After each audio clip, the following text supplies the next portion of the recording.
Hi, friends, and welcome to Life Intended, the podcast for women on a journey to take ownership of their own lives. We're your hosts, Kelly Berry and Sadie Wackett, leaders, coaches, friends, and women on our own journeys of self-leadership. Here, we don't believe women need to be fixed. We believe they need to stop seeking permission and start leading lives that they choose and they design. Life Intended is about unlearning truths that have been handed to us and start trusting your truth and living in alignment with what matters most. Each week, we're bringing you bold, honest conversations that challenge the stories holding you back, help you uncover and step into your own voice, your own purpose, and your own power. From inspirational guest interviews to unfiltered chats between the two of us, you'll leave every episode with insights, tools, and the kind of encouragement that sticks. This is your space to wake up, break free, and lead the life you were always meant to live. Let's get into it. Today, I'm excited to talk to Courtney Cecil. Courtney is a founder of Working Moms Movement. She's a burnout coach, a speaker, host of the Life Management System podcast, author, and she is a head of culture at a Fortune 50 company. She studied industrial and systems engineering at Virginia Tech, is a proud wife and mom, and she's based in Charlotte, North Carolina. Courtney believes in building a movement to help busy parents reclaim their control and free time so that they can confidently remain in the workforce without losing their sanity or themselves. Welcome, Courtney. It's great to have you here today. Thank you, Kelly. And I will say it is a little uncomfortable sitting here hearing my resume read off Yeah. like that, but it was kind of cool at the same time. Thank you so Yeah. much for having me here. Yeah, thank you. I've talked to a couple guests about that. Like, it kind of just brings about some imposter syndrome. Like, who is she talking about? But Yeah. you've done a lot. So I'd like to actually hear more about that because I know, you do have this company that you're running, the Working Moms Movement, and it's very personal to you. So I'd just like to hear your story, how you got where you are, and why. What I read about you helping people navigate and stay in the workforce. Like, why is that so important to you? My gosh, that's there's a lot to unpack there. Yeah. So let's start with the crux of what Working Moms Movement is, because I think that is going to help provide a little bit of color as I talk about my story and what led me there. And then, of course, why it's so important to me to help keep women in the workforce. So, Working Moms Movement takes the best of both of my worlds. It is the behavior change that I pull from my day job. So culture shaping is nothing more than behavior, true rooted behavior change.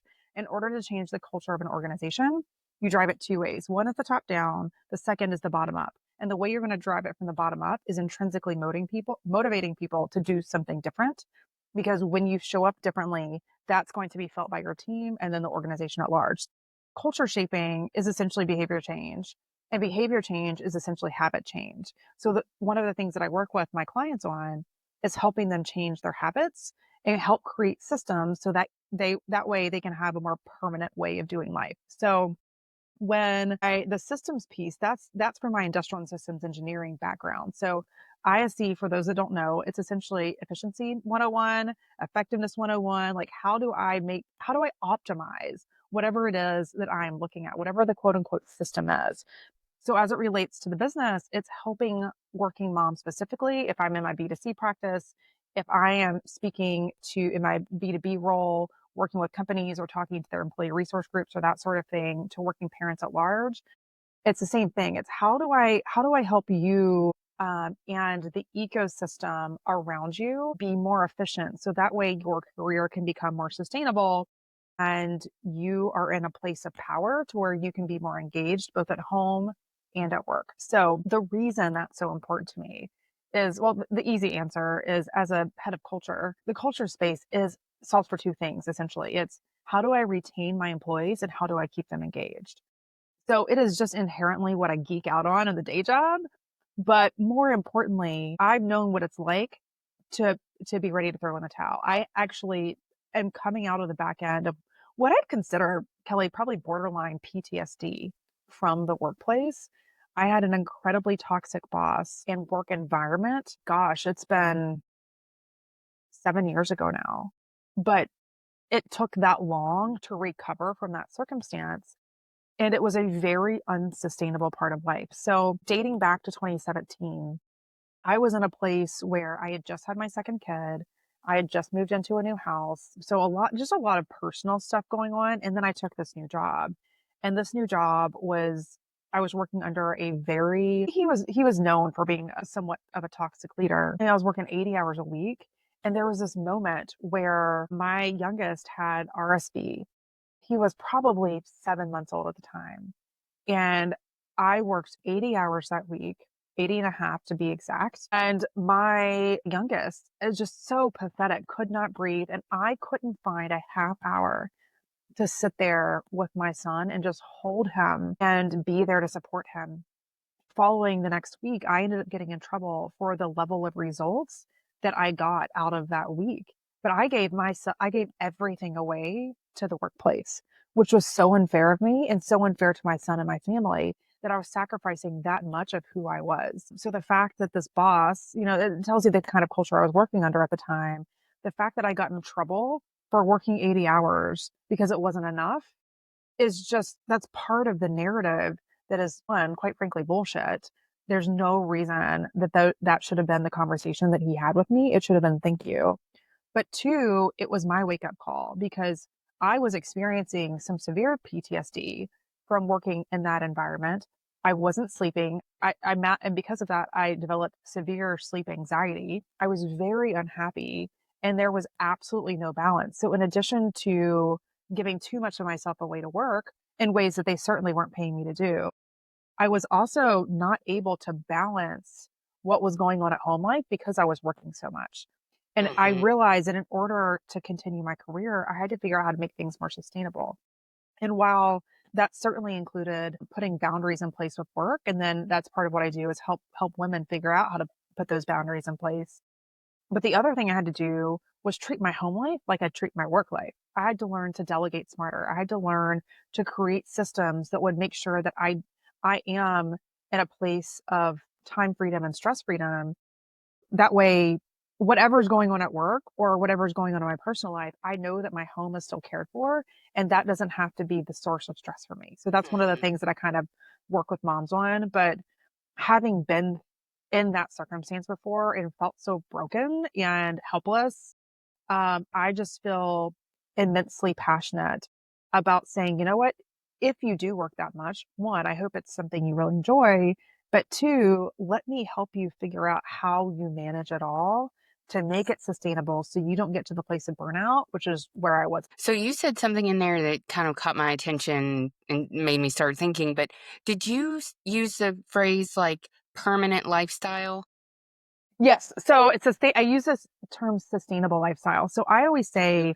my core program, I have a group coaching program, and that core program is called the life management system.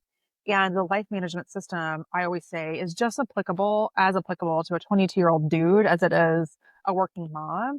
It's just that my niche, I am so passionate about helping the working moms that's where I've doubled down on.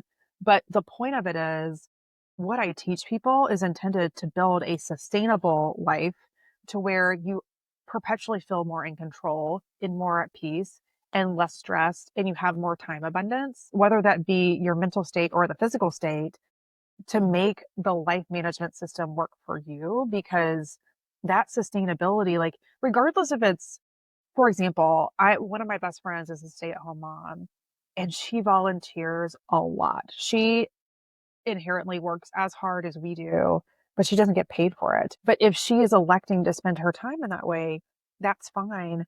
The life management system applies to her too. It's how would I help make the lifestyle she has chosen for herself sustainable so that way she can do all of that without losing herself? Because that sustainability is what's ultimately going to keep a dual income family possible to keep more women in the workplace and therefore get more women into leadership roles. Yeah. So when people find you and they're looking for your help, like what are some of their most common struggles that they're having or problems that they're just not able to fix for themselves? Yes, thank you for asking that question. I like it. So, a lot of it is time and stress. Like those are the two fundamental issues. I don't have enough time. I'm losing myself. I can't take care of myself. I'm not present enough for my family. Last time I went to the gym, apparently it was 3 years ago, based on the dust on my gym shoes, that sort of thing. That tends to be the leading one. One of the others is mom guilt. So Hmm. that tends to be more of the problem that comes up in my DMs. I'm very, very active in my DMs on my Working Moms Movement account on Instagram specifically. And the mom guilt tends to be a problem, not necessarily something that people want to invest in the quite the same way that they do in time and stress management. But what I'm finding is the underlying guilt tends to be a lot of what's causing them both the stress and the time that they're suffering from. So I would say that time and stress management is one of them. The other big thing is career related decisions. So I'm not a career coach. I'm not going to sit down with you and say, you know what? I believe that this job over here, solving this problem at this type of industry is the best fit for you. That's not what I do. But what I help women with is figure out the executive functioning skills they need to continue growing their career. And those executive functioning skills are a byproduct of what they do at work and at home. So often when we get exec coaching, it's focused, or any coaching or training for that matter, the workplace focuses on what happens in the 9 to 5. But what happens in the 5 to 9 is just as important, because when you take care of the 5 to 9, all of a sudden you're in a place of power where you can be more qualified at work. You can continue growing your career. And that's something by the way, I never thought I'd be able to do. I remember turning to my husband back in 2011 and saying, you know what? I really never hoped to become anything more than a manager, because I didn't think it was going to be possible to continue growing my career and, and managing a family. Hmm. So part of what women will come to me for is either one of two things primarily related to their career. One, hey, I really love this and want to continue to do more of it. But in order to continue growing, I've got to do something different, because I can't imagine a life where I could take on anything more than I do now. Or two, hey, I'm actually not sure if I want to work. I'm not sure if this works for me. So how can you help me get clarity on the role that work plays in my life and plays for my family? So that way I can make a more calculated decision. Because what I always tell people is, listen, in the scheme of things, my program is a drop in the bucket, truly drop in the bucket, very affordable for almost all dual income families. But the cost of losing your salary is significant. And even more so, the cost of losing your salary as it relates to the growth is significant. So Hmm. the way that I think about it, Kelly, is more of this economic curve.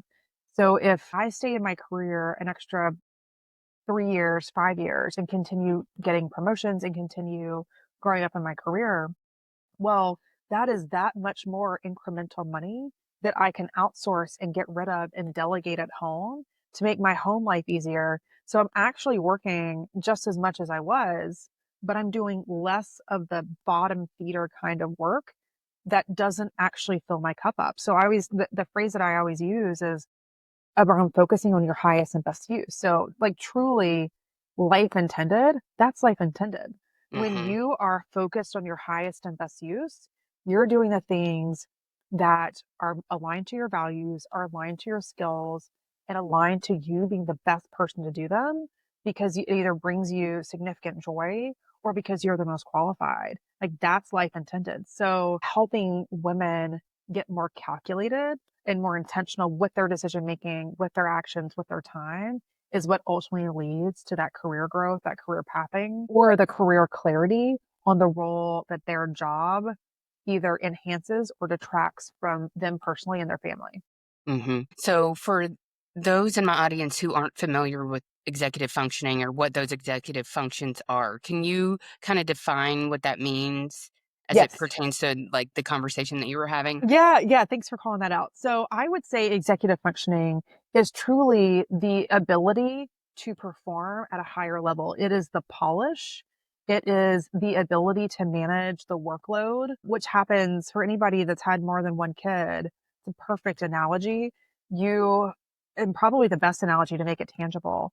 So when you have one kid, I remember, gosh, my husband and I, we thought we had it nailed. We're like, I don't understand why this parenting thing is so hard, and then we were significantly humbled when we added a second kid to our plate, because holy crap, it's bananas. And it was so hard so incrementally harder than having just one, and we weren't prepared for that. So that's probably the best analogy of executive functioning at a macro level. It's less about the individual things and more about the ability to continue growing without letting any balls drop. So part of it, if you refer to exec functioning in the workplace, that is the polish in the decision making and that sort of thing. But those are the same kind of skills that are going to help you at home. The decision making, the problem solving that helps you in the workplace will help you at home and vice versa. And in fact, I would argue 10 times out of 10, a working mom or whoever's the lead parent at home, they're the ones that are getting all of those executive functioning skills at home that will bleed into their work life and make them that much better because you think about your home life, you're having to prioritize, you're having to decision make, you're having to do all the stuff that will help you make those hard decisions, move fast, stay focused on whatever it may be at work. So it is those home exec functioning skills that I focus on the most, not fully. Like there are plenty of my clients that really do struggle with boundaries or time management specific to work. And we work through that.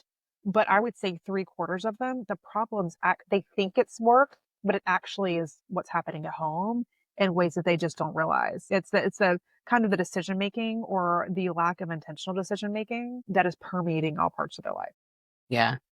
Well, side note, I only have one kid, and I think it's really hard, and I think all people who have more than one kid are superheroes, and Well, also yes, I will tell you, like, after having a second, anytime I see like 3 or 4 or 5, like, walking down the street, I'm like, "Oh my gosh, God bless those I parents." know, I don't know how I they know. do it. Talk about balance. I'm like, how do I'm just thinking about this week. It's like all of a sudden my daughter crawls out of her crib. And so even though I've like been researching toddler beds and all this stuff, I don't have one. So last night I'm, spending my time ordering one. And then she's got daddy daughter dance. And then next week is like bake salad school and Valentine's Day and all this stuff. And I'm like, I mean, imagine if you had 3 or 4 kids that you're trying to, like, make all these Yeah, decisions and juggle this all around, I'm, like, overwhelmed with, you know, I need to check, does she have a dress for the daddy-daughter dance, or do I need to order yeah. one? Do her sandals fit, or do I need to order them? But, it's just those types of things all the time, and I think to your probably you see this a lot, when people get overwhelmed or bogged down by those decisions, or maybe like they're trying to handle all of this and work is really stressful and you're so dysregulated that you're also, you're not able to think clearly, you're not able to like make good decisions or maybe make decisions at all. Do you find that women like struggle with that aspect of it too, just being totally like frozen? Paralyzed, exactly. Yeah. So, in fact, just yesterday, I was on my group coaching call. So, I'll take on one-on-one clients. Those tend to be have more white glove needs, either they're because of the complexity of their problems or because they are at an executive level themselves already, and it's too much to be able to force their schedule into the group program availability.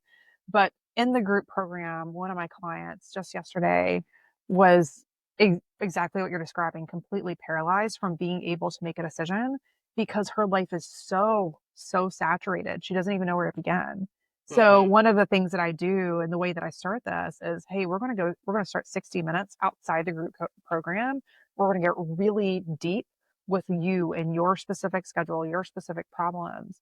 So that way I can give you like just a sliver of what you need to focus on now. And that's where the behavior change strengths from my technical qualifications come in because what I'm essentially trying to get them to do is introduce one tiny habit at a time. I call them snack sized habits because when you're introducing a change and we're doing it in such a consumable way, it allows them to actually transition it into a habit to where then it's showing up in their lives every single day. And you just go on autopilot. So it becomes part of what they are, but it is helping them take a step back from the swirl and just say, you know what? I know you see the swirl, but I see opportunity, and let's tackle those opportunities one tiny bit at a time based on where you're bleeding the most. Hmm. And let's stop the bleeding and then slowly get you like dig you out of the hole and get you above ground a little bit. But so many of them are in the point of overwhelm. And unfortunately, that isn't where I wanted to be. When I first started working Moms Movement, I thought I was going to be working with expecting parents. Reason being, my thinking was, hey, let me help you get ahead of this. I can help you make sure you never get to the point where you feel like you're drowning or where you realize that life is just chaotic. But that's not where we are mentally when we're having our first baby. At that point, we're thinking, okay, I need to worry about the crib. I need to worry about like what size my little peanut is or my cantaloupe is. We're just not thinking about like, Hmm. hey, what's this going to look like on the flip side and how do I make it all work? So I have found that all of my clients so far have had kids. The large majority have multiple kids because that's when you realize this actually is just really tough. You live in Yeah. this blissful cocoon for a bit where you're like, oh, when they start sleeping, everything's going to get better. And then it's, oh, when they start napping or when they stop napping, everything will get better. Or, oh, no, when they're out of diapers, everything's going to get better. Or when they're in daycare full time or when they're in uh, kindergarten. And then it's oftentimes when you hit kindergarten and you're going into first grade where you're like, you know what? Crap, that's just no, this is really hard. Like, Hmm. this is just really hard. And I have to do something different, or this is what my life will look like for the next 12, 13 years because Hmm. they only get that there is such a misconception that life gets easier as they get older because they're in school. And that is just from every parent that has come before me that I've talked to. They're like, yeah, you might not have to take care of bedtime, but that's literally the only thing you're giving up. Everything else is harder. Like you just get Hmm. pulled in a lot more direction. So it is at that point where many of the moms call pinochle and they're like, oh God, help me. Yeah. How do I dig myself out of this and make it to a point where I actually get to enjoy the next 13 years as opposed to feeling like, every single day is a struggle. Yeah.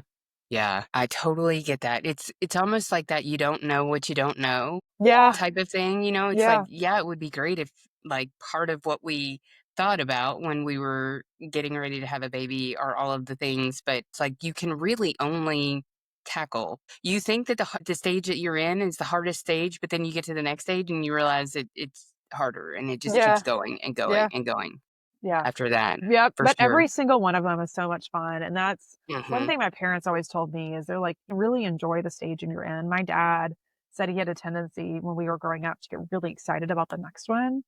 So it's like, oh, well, when they're this age, we get to watch these movies with them, or we'll actually be able to work on how to dribble a basketball or, whatever it may be. And it's like, you just need to enjoy the phase that you're in now because they're all Hmm. really good in their own way. And I Yeah. completely appreciate that. Yeah. Okay. Well, I have something that I wanted to talk to you about because I feel like with your corporate role as head of culture at a Fortune 50 and what you're doing with working moms, that you can kind of like break down some of these things a little bit better. So I actually somebody sent this article to me last week and it is a 2022 Harvard Business Review study about harmful ways that women must adapt in corporate America. And as I was reading through them, I myself have not been a part of corporate America. I've been an entrepreneur or in entrepreneurial working environments for the past 20 years. So I can see these, but I haven't lived them. Mhm. But I think, like, for the majority of people that you work with and a lot of my audience, these will really resonate. So, kind of just want to see if these are things that you've experienced in corporate America or a big thread here for the women that you're working with. So, I'm just going to go through them like one by one and let you Yeah. kind of talk about them and see if these are things that people that you work with Yeah. kind of like suffer with. So, number one is the need to be perfect. And so what they say is this causes like hypervigilance, extreme self-criticism. People are constantly on guard, especially, this is Black History Month. So this applies for women, but really minorities of all kinds, like women of color, like they a lot of times feel like the only blank in the room, whether that's the only woman in the room or the only, whatever that is. Is this like perfectionism something that you see or something that your clients struggle with a lot? Oh, 100%. I don't have a single client that's come through that hasn't claimed that that shows up for them.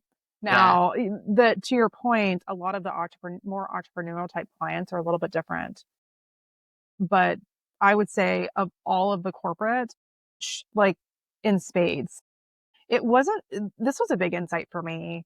I went just last year, I went to a conference that was full of entrepreneurs. It was the first of its kind I'd ever been to. And it wasn't until then that I realized, wow, we are very different in corporate. The rest of the world doesn't think and act and say and talk and, do all the things that we do. It was so insightful for me to realize that in corporate, we tend to be a little bit, myopic in the way that we engage and the ways that the rest of the world just really isn't. And so I, even hearing you talk now, Kelly, when I hear what you just said, I'm like, wait, no, that's not a problem that everybody deals with. I'm like,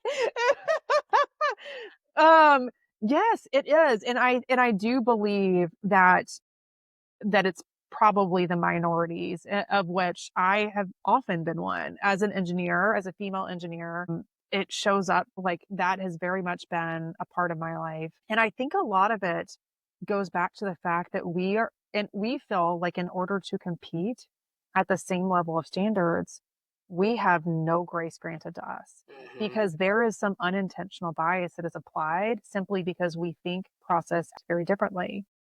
So part of it comes back to managing against the inherent bias that will be introduced. The other part of it is the pressure of playing catch ups. I actually just had a conversation with a gentleman earlier who is the founder of a company called the company. Company is actually called the Company of Dads. It's called the Company of Dads. But the point of Paul, his name's Paul. The point of Paul's company is to help encourage both organizations and men to essentially become equal partners in the workplace. And part of doing that, a part of what leads to that is taking a full paternity leave, just like the as a caregiver, many of the women, particularly the childbearing women, will take a full maternity leave, but that often doesn't happen with the men. And what happens is that man is getting, so if I go out and I take 3 months, but my husband doesn't, and oh, by the way, my husband got 0 days when we had our oldest. And apparently also the average parental leave that men take, the average is 1 day. So that tells you they just tend not to do it. Mhm. So what's happening though is they're getting FaceTime that entire time we're out, the entire time that we're healing our bodies and taking care of getting the baby matured enough to be able to hand off to the next caregiver in order to be able to work. Like that's a lot of time across when you think about it at the macro scale of women being removed from the workplace. And that is at our detriment. So if you think about the way that perfectionism shows up in the corporate, think about what a ball and chain that is for women at home. Because so many of my clients, and me included, this is something I work on every single day. It's figuring out how to let go of the stuff that doesn't matter because I am used to feeling the pressure of being perfect all the time at work. That even at my home life that shows up, but I still like I'm not at a place at work where I would ever cut a corner because I know that it's going to be held against me. It showed up like one of the most tangible ways it showed up for me at my last company. I spent 16 years there. I worked for two different CEO administrations. And in my last role, I had a gentleman reporting to me who was very capable, but had 8 years less experience. And you could tell that in in some of the feedback that I was giving him and some of the way he showed up, but he had 8 years less relevant experience and he made $62,000 more than me. And both HR and my boss, who had all of the authority in the world to right that wrong, instead said, Courtney, I'm sorry, you can't give him his compensation conversation because he makes more than you. Instead of saying, like, hold up, time out, something's wrong with this. They continued to let that narrative continue. Mhm. So that tells you that there is just an uphill battle that women are constantly trying to fight in order to reach parity. And that leads to that perfectionism. Yeah, all really good stuff in here. I want to ask you a question. I mentioned to you, I've been listening Courtney has her own podcast. You should listen to it. It'll be in the show notes. But something I heard you talk about, or maybe even it was on Instagram stories recently, you really know your priorities. So you're able to kind of ignore the things that are not in alignment with your priorities. I'm sure that conflicts with your perfectionist tendencies. You even mentioned, like you were the valedictorian of your class and you're still able to like look away from things that don't matter. And I know that that can be really tough for people. So how do you do it? How did you get yourself to the point where you could do that? And then how do you help other people like I guess turn a blind eye to things that just really don't matter? Yeah, well, there's no blind eyeing it. Like it still very much calls at me. Uh-huh. I call it the B minus mindset. And what I mean by that, and why I always joke in the context of me about be valedictorian, like I care a lot about good grades, and there are just some things where the grades don't matter. And it's kind of like taking a class that is not actually going to get applied to your GPA. You can show up, you can do the learning and learning your style, but maybe you're not showing your work on your homework if the grade at the end of the day doesn't matter. It's kind of that same mentality. Um, I like truly, truly, truly more than anybody I know live my life with absolute calculated intention. And part of the way that I have to be intentional and the way that I have to do things differently now that I have kids is I have to get even clearer with aligning what it is I do and how I do it with my priorities. Because there's just physically not enough time to go around in the day. I always tell my clients or anybody who will talk to me, especially when I'm speaking, when a company brings me in to speak to their women's resource group or working parents resource group or managers or whatever it may be. I'm like, y'all, newsflash, there are 24 hours in a day and we're all human and we all need to sleep. And the only way that you can care for your wellness and get sleep and still get everything that you want to get done is to get super clear on what your priorities are. And that muscle, that learning to let things go, learning to be a little less perfect, like this, gosh, Kelly, this podcast is the perfect example of that. I would have never gotten on a podcast where I know it was being recorded. Like, I mean, I don't look shabby, but I don't look, I don't look my best self right now either. But it was either what I used to let me, like what I used to do is I would let my perfectionism be what ruled my decision making. And that's unfortunately crap. And it was starting to tank me, like mentally and physically tanking me. So it wasn't until I had this insight, like, man, I am letting this vanity expectation of how I need to look, how polished I need to be in order to be in the executive ranks, be what is driving everything else I do. Because I was spending way too much time getting myself ready. I would never work out or do anything that would put me in a place where I have to wear my hair back in a ponytail like it is now. Things like that that were holding me back from truly being at my best self, but moreover, being happy and being sustainable, living the sustainable life. So the big part of what I help my clients with when they struggle with this is narrowing it with perfectionism specifically is narrowing in on what those priorities are. Because when you know, it actually goes back a step further. It's your value system. When you know what you value, and by the way, you and your family are aligned around that. You know what you prioritize. When you know what you prioritize, you know how to expend your resources, whether that be time, money, or energy. So what I also find is that oftentimes women and their partner, the moms that I work with and their partner, they're not aligned on what their values and priorities are. So that's causing a lot of friction as well because they're chasing two different things and they don't even realize they think they're aligned. And it isn't until I make them go through these exercises together where they're like, well, crap, this is where I'm headed and this is where I'm headed. And in order for us to actually live in harmony and to be able to raise our kids together and to know that we're going to still be together on the backside of it, we have to start figuring out how we get closer together, but also how we help each other honor our own priorities. Like my husband, as an example, loves to go skiing. I do it for him. I hate the cold. I will show up and do it for him. I've skied my entire life. But if it wasn't for it being a priority to him, I would never go.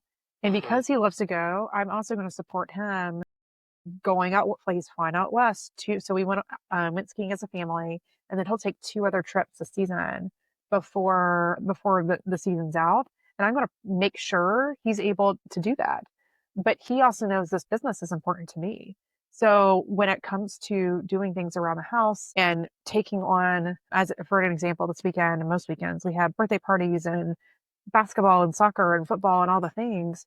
He's doing a lot of that errand running that we used to be very equal on because he knows that's my time to get work done for this business. So Mhm. it is getting clear on those priorities that allows us to better manage the decisions that we make as a family and Mhm. how we can support each other. Yeah.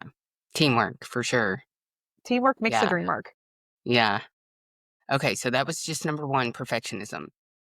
So we'll go back to the article number 2. The thing was, I need to fit in to rise. So this one talked about how women feel like they have to assimilate, give up their core identity, remain like professional, quote unquote. And so what this looks like is like not sharing about their personal life, not sharing about their kids, not putting pictures in their office. They kind of like look around the room to see how or other people showing up here and feeling like I have to show up like other people show up. I can't show up like myself. Hmm.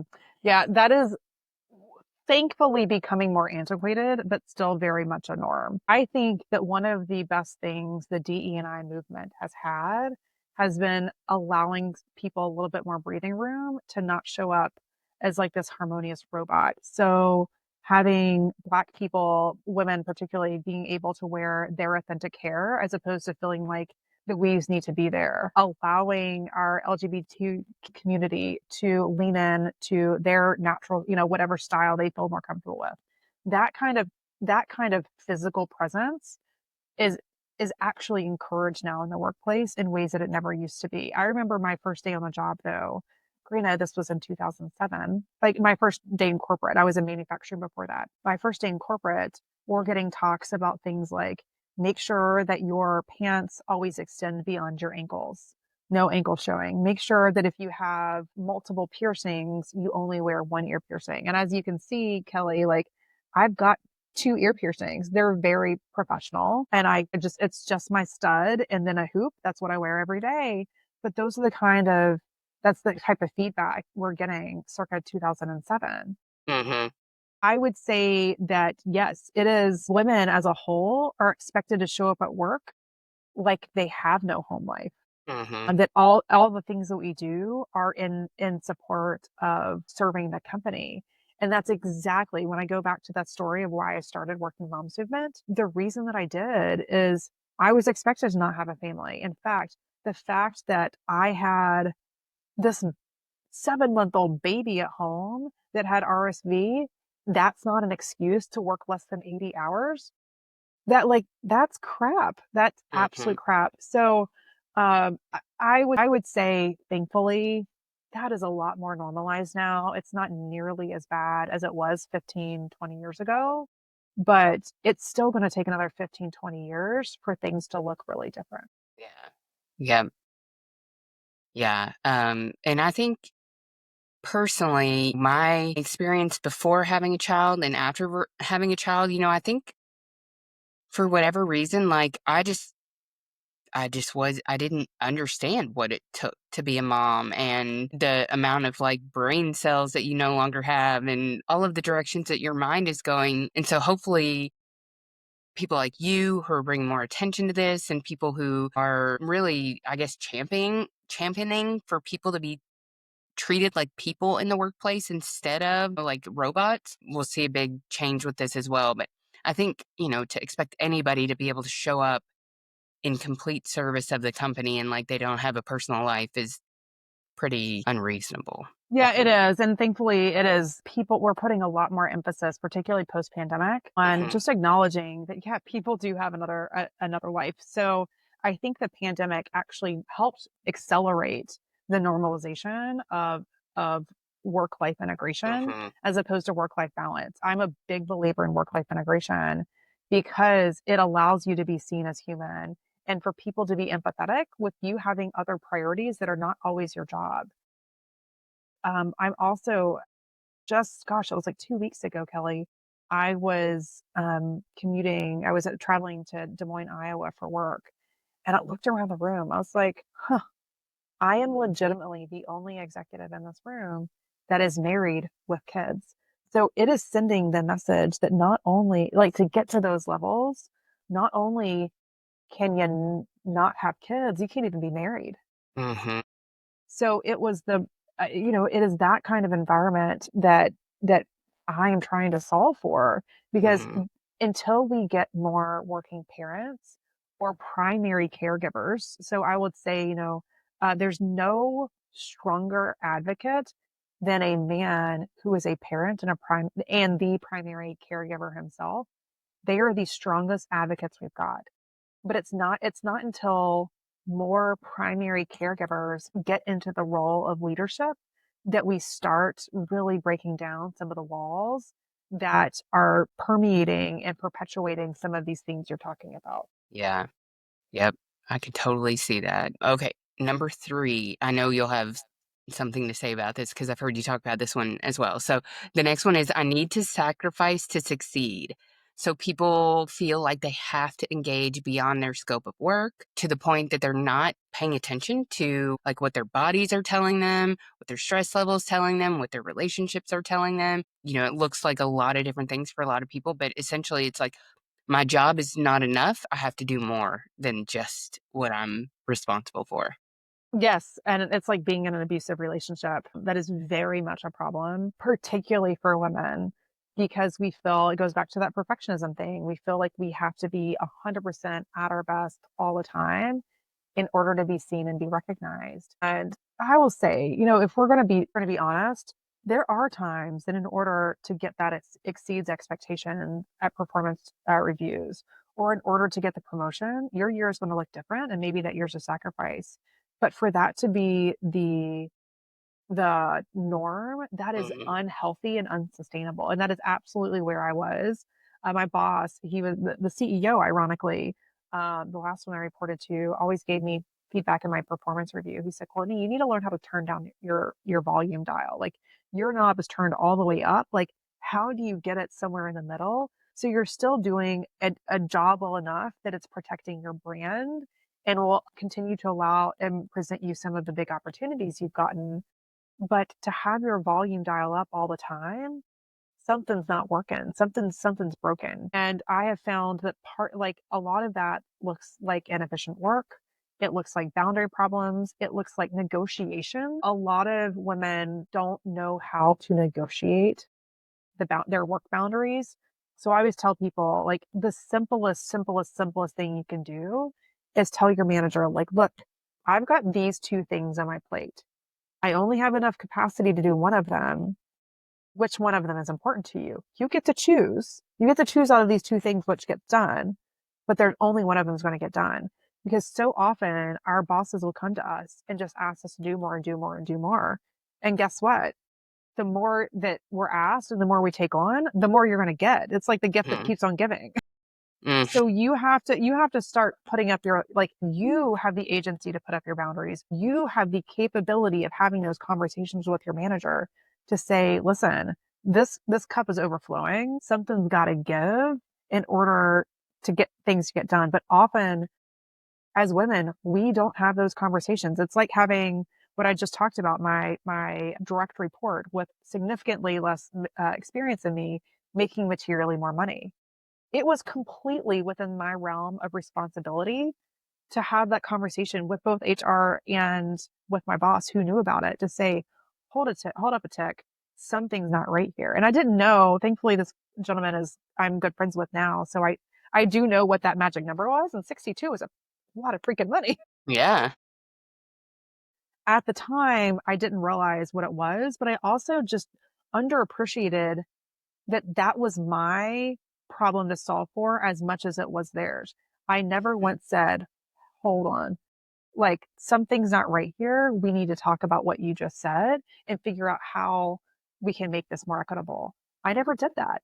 So I think it is our part of what I teach the women I work with is how to find the language to actually put something back on our manager so it doesn't become their problem. Because as much as they're willing for the organization to take advantage of them, the org's going to take care of them. mhm, Like, they'll take absolute advantage of you. So, a bit of an accountability challenge that we have that people are just used to taking advantage of women because we don't speak up for ourselves. When we do, it's, oh, well, she's a bitch, or, like, it must be the time of the month or whatever. Like all of these really unfortunate and unfair narratives when in fact, that's not the problem at all. We're just finding our voice in the same way that men have their entire lives. Yeah. Yep. Yeah. That's negotiation is something that's come up on here before. I think it's super important and definitely a skill that all women could work on, whether it's, in this scenario, negotiating for a higher salary. You mentioned negotiating boundaries, even like being able to clearly set and hold expectations. There's a lot of things that I think that we have just felt like if we do it, we will come off in a way that we don't want to come off in that Right. way. And so we've just said yes when we shouldn't and suffered for it, Mhm. really. Yep, exactly. Yeah. Okay, the next one is I need to do it alone. So women really just head down, focused on the prize, not taking time to build community, mentors, advisors. So then when they get where they have always wanted to go, they look around and they're like, oh crap, I don't have anyone here. Basically I've felt like I couldn't use anybody to get here or I wouldn't have legitimately gotten here. Hmm. Yes. Another, like all of these, Kelly, please, please, please send me this article Yeah. after we finish. Like, I can't wait to read it, but that's another one that's absolutely a problem.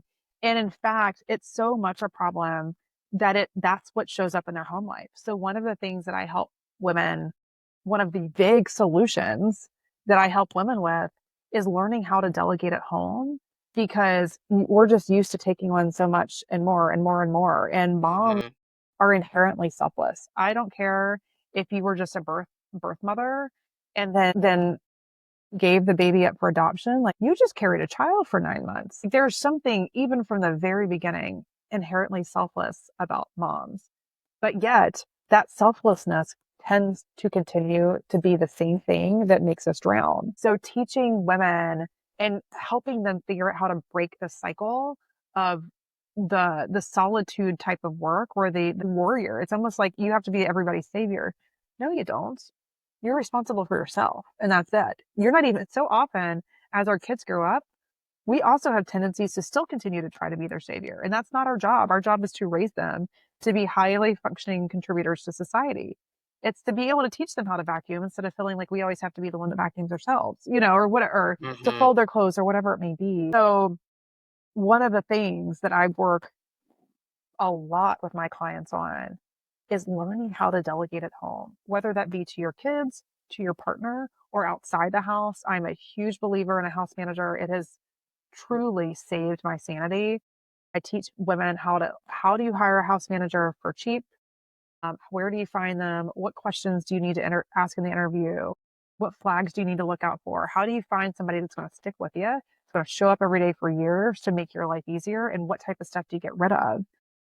And by learning the way that they need to work with other people, the way that they need to delegate to a man specifically, by learning to get comfortable with getting rid of things as opposed to always having control, that those are the type of skill sets that will help you show up differently at work. When my mom told me once, I think it was like last Easter, she's like, "Gosh, you have no problems delegating." I was like, "I know," and she kind of meant it as a little bit of a because had a lot of there were a lot of people there. I was hosting 18 people. I was like, "Hey, can you do this? Can you do that? Can you do that?" And that's something she would have never done. But Hmm. that is years worth of muscle building to Hmm. get there. To one, I have to now. Leverage is the only way I can do my job. I have to learn to leverage down at work, but it is by applying that notion, that idea, that concept to my home life that I've been able to do more to continue growing my career and to continue to get like low hanging items off my plate that aren't my highest and best use. But a lot of that too goes back to perfectionism and control. So many women, in addition to being selfless, the reason they do it is because it goes back to the perfectionism thing. You know that you can trust yourself to do a good job. And the more that you let go of control, your span of control expands, the more you're not sure what that quality is going to look like. But that is also like, that's a manager skill, that's a teaching and coaching skill that's also equally as important to apply to your home life and the way that you raise kids, the way that you like, my house manager says to me every day, including today, she's like, I don't know what I would do without this job because I learned so much from you based on how you do life and the like the indirect coaching you're giving me when you're giving me feedback. Well, yeah, that's a learn. It's like the whole thing's cyclical when it Yeah. works well. And that's why it's a system. That's why both my podcast and my program are called the Life Management System because they all hang together to help you be at your best self. Mm-hmm. Yeah.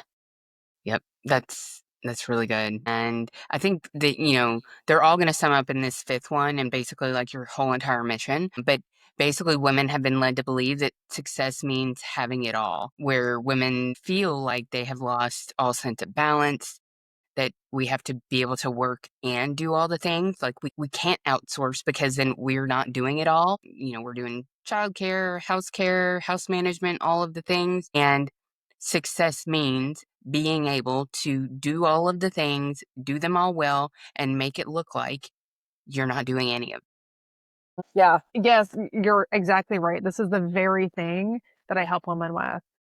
But I do believe more often than people realize you can quote unquote have it all. The problem is people tend to inflate having it all with doing it all. it. And those aren't the same things because having it all means you're clear on your priorities. I have like talking about me as an individual. I'm sitting in an executive role in the Fortune 50. I have my own business. I have my own podcast and newsletter. I am writing, by the way, I'm also writing a children's book that I've been working on publishing for the past 2 years that hits the shelves this summer. I have 2 kids. I never, ever miss a game of theirs. I travel 1 to 2 times a month. I am very close to my friends, and all of them would say that I'm probably the more than any of their other friends, the one that's always reaching out saying, let's get together and actually initiating scheduling. I have a very full life.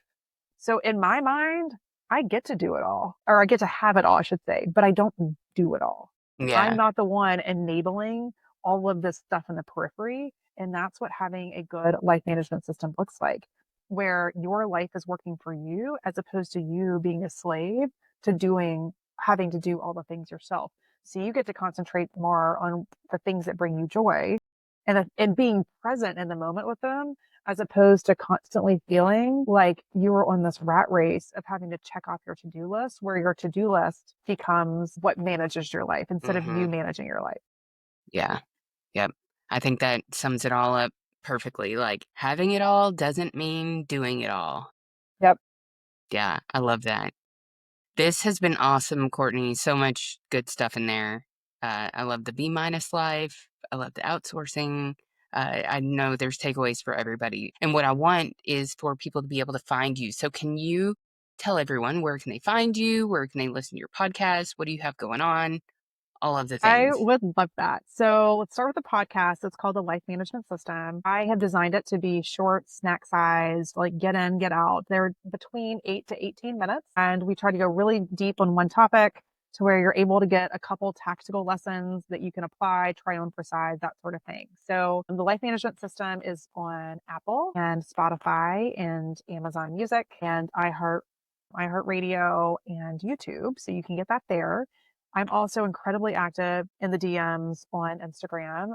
You can find me at Working Moms Movement. And you can also look me up on Facebook if you prefer that forum. Look me up on LinkedIn, Courtney Cecil Anderson. You can find me there. And last but not least, if you are a parent of a rising kindergartner, my book hits the shelves this summer. So if anytime after May, you will be able to pre-order that. It is my love note to parents everywhere that are seeing their kids go off to school. Because so often, while I knew the first day of school, particularly the first day of kindergarten, is a bit of a tired topic in the book category, those books are more very much written for the kid. And while this children's book, it's called Wally's First Day of School. So Wally, I have 3 W's actually: Witten, Wyant, and Win. Win's the dog. So while my book character naturally had to be a W, but it's Wally's first day of school. While this is a book intended to be read to children, more than anything, it is written for you as a parent. It is to help give you words from coming from a very high EQ person, it's helping give you the words of what it is that you wish and you hope and you pray for your kid as they go through the next 13 years of school, and giving you words probably to some of what you're processing. So that way you can be in the moment with them and really experience from your lens what it is that you're experiencing, and just let you be in those emotions. So look for that here in a couple months as well. That's awesome. A children's book is on my list too. It was on my goal list last year. I didn't get it done, but I think, the way that you described it, like a love note, I think that changing the world happens through children. And I just think that that's amazing that you're doing that. I So, love that you said that, Kelly. I love that quote. Changing the world happens through children. Amen. Yeah, it is. Writing a children's book has been humbling. It was a lot harder than I expected. The publishing process is incredibly long. It'll be 2 years just publishing. And then it was, mhm.